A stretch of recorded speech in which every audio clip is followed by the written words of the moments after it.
Hi, I'm Marlo from Wild Food UK, out foraging again. It's the 27th of May today and I'm in Herefordshire. Now, this year has been a bit of a strange year for the mushrooms that come out in spring. We didn't find a morel, full stop, in Herefordshire this year, but we had a good season for St George's mushrooms. It was a short season, but it was a good season. One mushroom though, or one group of mushrooms, seem to be having a very great start to their season, and I'm going to show you one of those right now. I've done a video on the normal chanterelle, or Cantharellus cibarius, before, so I'll put a link to that in the description below. But what we've got here is a different type of chanterelle. We actually have 5 different types of chanterelle, at least in the UK, and this one here is the orange chanterelle. That picture there in this very good mushroom foraging guidebook, available on Amazon or our own website. What you can see there is a true chanterelle, Cantharellus cibarius, and here we have Cantharellus Friesii. This is the orange chanterelle, a slightly more orange version, which is often mistaken for the true chanterelle. Now, there's a few differences between this. One, it's a little bit more orange, but two, it never gets much bigger than these examples that you can see around here. It is the smallest and most delicate of the chanterelles. There's some little babies around, Eric, if you pan round over here. One there, some there. It's quite a big group here. There's probably about 30 of them in total. Now, the chanterelles all have a couple of key identifying features. They all look a bit like this, but the key identifying features are quite simple, really. If you look at the gills of a true chanterelle, one of the Cantharellus genus, they're false gills, more like wrinkles or folds in the skin underneath the cap of the mushroom. Unlike your false chanterelle, I'm going to use this book again to show you that one, which can look very similar, but it has true bladed gills, much thinner than the gills on your on your true chanterelle. I can understand though if that's not enough, because the false chanterelle is a toxic, mildly toxic, but toxic nonetheless mushroom. I can understand that that is not a good enough key identifier for some of you. I can identify a chanterelle by looking at the gills, but I can understand if some of you think that's not quite distinctive enough. Luckily enough, the true chanterelles have another key identifying feature, and that is that if you cut them in half, the flesh of the true chanterelles is pale to white. This one's a little bit moist. We've had some rain here just now, and because of that, it's not quite pure white, but it is not orange. If you were to cut the false chanterelle in half, then you'd see that it had orange flesh.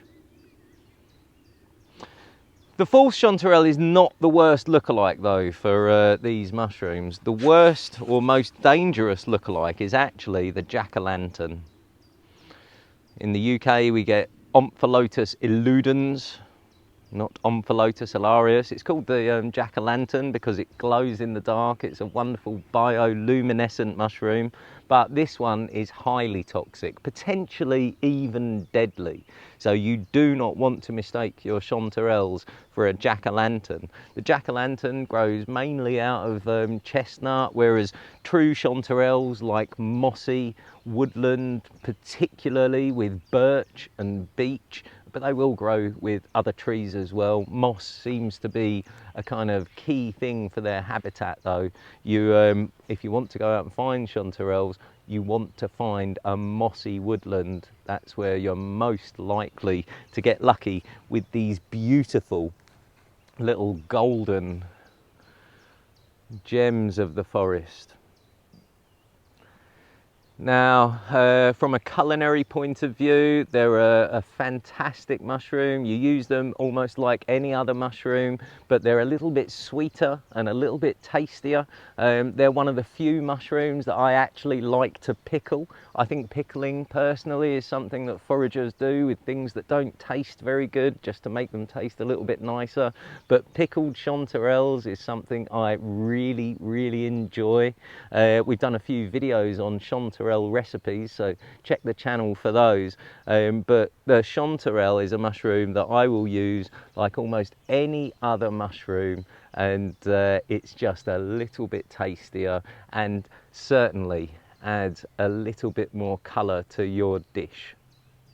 They've also got one other really lovely thing for the forager, and that's that the chanterelles contain some sort of mild insecticide, and today we've found some Somerset, some Boletus reticulatus, they're coming out already as well, and all of those were infested with maggots. But with chanterelles, you don't get maggoty chanterelles, or you very rarely get maggoty chanterelles. So when they're small like this one, they're not likely to be maggoty, but with the bigger Cantharellus cibarius and palans and ferruginascens and amethystius, that's another one that we get in the UK, when they get bigger, they still remain mostly maggot free.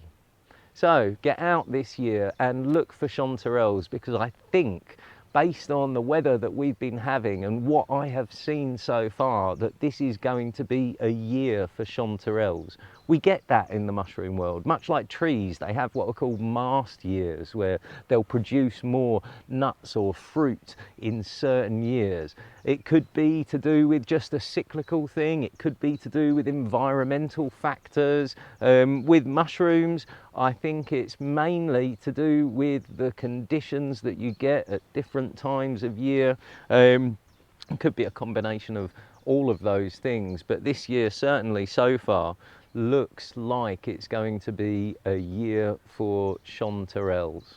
If you want to learn about these kind of things, then as I've said in other videos, the best way is to go on a foraging course. So if you want to do that, go to wildfooduk.com and book one of those, or go to our website. We've got a fantastic guide on there for the different types of mushrooms and plants that you can find. And also, we have just recently started up a Patreon account, so if you want to help support what we do in creating these videos and our guides and the ID requests that we answer, then go onto our new Patreon account. The link will be below in the description, and sign up for that and help support what we do. But for now, I'm a happy forager picking chanterelles, and if you guys want to find some, like I said, look for mossy woodland, particularly with birch trees and beech trees. To find out more, go to wildfooduk.com.